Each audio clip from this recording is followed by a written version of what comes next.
Hi friends, എല്ലാവർക്കും പുതിയൊരു വീഡിയോയിലേക്ക് സ്വാഗതം. പാർവതിയെ ഗായത്രിയുടെ വേഷത്തിൽ ഒരുക്കി ഗോപിനാഥന്റെ മുന്നിലേക്ക് കൊണ്ടുവരികയാണ് ഗാർഗിയും രാധികയും. എന്നിട്ട് ഗാർഗി ഗോപിനാഥനോട് പറയും, അച്ഛൻ്റെ മരുമകൾ ഇതാ റെഡിയായിട്ടുണ്ട്. അച്ഛൻ പറ, പാർവതിയെ കണ്ട ഇപ്പോൾ ഗായത്രി അമ്മയെ പോലെയുണ്ടോ? പാർവതി ആ വേഷത്തിലെ കണ്ട് ദേഷ്യം കടിച്ചു പിടിച്ച് നിൽക്കുകയാണ് പ്രഭാവതിയും പ്രതാപനും ജാസ്മിനും. അപ്പോഴാണ് അവിടേക്ക് ഒരു പുതിയ അതിഥി വരുന്നത്. അത് ആരാണെന്ന് വരാൻ പോകുന്ന എപ്പിസോഡിൽ കാത്തിരുന്ന് കാണാം. ആ സ്ത്രീ ജാസ്മിൻ്റെ പപ്പയുടെ കൂടെ വന്നതാണ് എന്നാണ് തോന്നുന്നത്. അപ്പോഴേക്കും അവിടേക്ക് ജാസ്മിൻ്റെ പപ്പയും വരുന്നുണ്ട്. ഗായത്രിയുടെ വേഷത്തിൽ പാർവതിയെ കാണുമ്പോൾ അയാൾക്കാകെ ദേഷ്യം വരികയാണ് കേട്ടോ. എന്നിട്ട് ദേഷ്യത്തോടെ അവരോടൊക്കെ ചോദിക്കും, നിങ്ങൾ എന്ത് പറഞ്ഞിട്ടാണ് എൻ്റെ മകളെ ഇങ്ങോട്ട് കൂട്ടിക്കൊണ്ടുവന്നത്? നിങ്ങൾക്കൊക്കെ തട്ടിക്കളിക്കാനുള്ളതല്ല എൻ്റെ മോള്. നിങ്ങളുടെ തീരുമാനം എനിക്കിപ്പോൾ തന്നെ അറിയണം. എന്നിട്ട് വിശാലിനോട് എന്താ നിന്റെ തീരുമാനം എന്ന് ചോദിക്കുകയാണ്.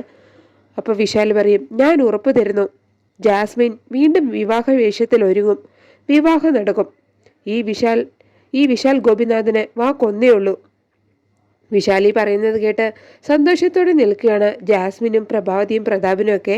എന്നാൽ വിശാൽ സാർ ഇങ്ങനെ പറയാൻ എന്തായിരിക്കും കാരണമെന്ന് ആലോചിച്ച് നിൽക്കുകയാണ് പാർവതി. അതേസമയം നീ എന്താ ഈ പറയുന്നത് എന്ന് വിശാലിനോട് ചോദിക്കുകയാണ് കേട്ടോ രാധിക. പിന്നെ പ്രോമോയിൽ കാണിക്കുന്നത് തുളസിത്തറയിൽ വിളക്ക് കൊളുത്തുന്ന പാർവതിയാണ്. അത് കണ്ടുകൊണ്ട് വരുന്ന വിശാല് പാർവതിയെ തന്നെ നോക്കി നിൽക്കുകയാണ് കേട്ടോ.